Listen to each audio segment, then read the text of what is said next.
Hi, in this video I'm going to read to you the financial fairy tale entitled Alistair in Euroland. It is inspired by Alice in Wonderland and Alistair Darling, Chancellor of the Exchequer in Great Britain, and his lack of support for the euro. It's covered on page 91 of 1 Billion and One Dirham Financial Fairy Tales, and it starts as follows. Alistair in Euroland. Once upon a time there was a white-haired politician by the name of Alistair. He manages the finances of a part of an island on the periphery of Europe. One day Alistair sits close to the River Thames in Downing Street and listens to a boring political statement on some financial matter when a fat white talking duck appears.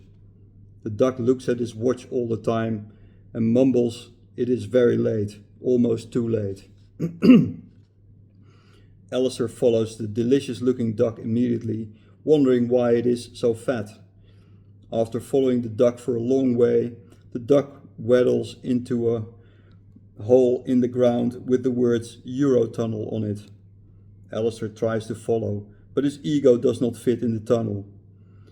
When the duck invites Alistair to eat him, he takes a few bites and realizes he has eaten foie gras.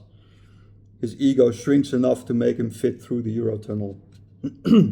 Alistair ends up in a place named Élysée Palace with a creature named Monsieur le Président and sees a bottle with a dark red substance called vin.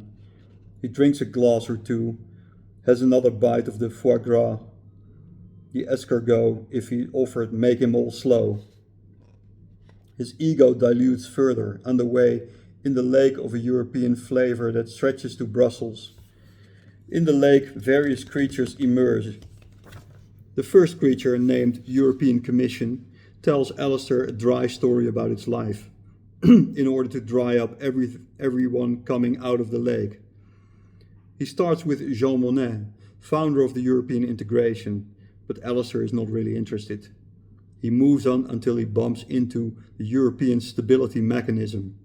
It talks in a French-German accent about stabilizing some unstable countries and making all of Europe a winner.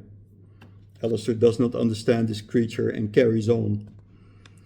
Then the third creature comes to Alistair. This creature, Ecofin, is particularly scary. It has 27 heads, one for each European country. The creature tells Alistair with one voice, the only thing it appears capable of saying with one voice. "Please chip in." "Chip in?" asks Alistair, raising an eyebrow. "For what?" "Yes, chip in," says Ecofin, and explains that the EU is in a state of domino. Ecofin bends over to him, its heads surrounding him from all sides, and suggests that a few members of the EU are nearly falling over, threatening to drop on the rest of the EU, including the UK. "The UK must chip in to keep those members straight up," says Ecofin. "But the UK is an island. The countries will not fall on us. They will only fall in the water," says Alistair, and tries to escape. However, he finds himself strangled politically by the strange creature. "You need to chip in, Alistair. If they fall, there will be a tsunami. The UK will be very wet. All of us will be very wet. Drowned potentially." Alistair, unable to escape, starts thinking about this. Maybe this creature is right. Maybe we will be dragged down into the mud by these other EU club members. Maybe a minimum viable contribution to keep them standing will prevent a tsunami in our backyard.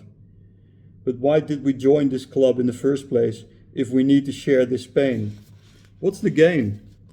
Okay, we are selling more easily to those continentals, but these creatures in Brussels are ironing out our culture and are stuffing liability down our throat like foie gras. Maybe it's time to leave this continental club with its funny creatures and rules. Alistair reluctantly agrees to the contribution that will be determined by a game of croquet. He forces the 27-headed creature to play the game with their 27 national contributions as balls, 27 egos as sticks, and 27 parliaments as wickets. Alistair plays hardball and manages to keep the British ball big enough to roll and small enough to pass through all of the wickets. On his way back to the island, he navigates through level playing fields and seas of angry fishermen that catch his fish and sell it to his compatriots. Where did it all go wrong, thinks Alistair, facing protests back in Downing Street. Everyone is keen to have the gain, but pulling the wallet just means pain. This 27-headed creature is hungry for our products, but we can't have it micromanage our culture, values, wallet. Tell me, Duck, should we look for the Brexit? Alistair looks around, but the duck is nowhere to be seen. Have it your way, Duck, Alistair thinks, and lives both happily and miserably after.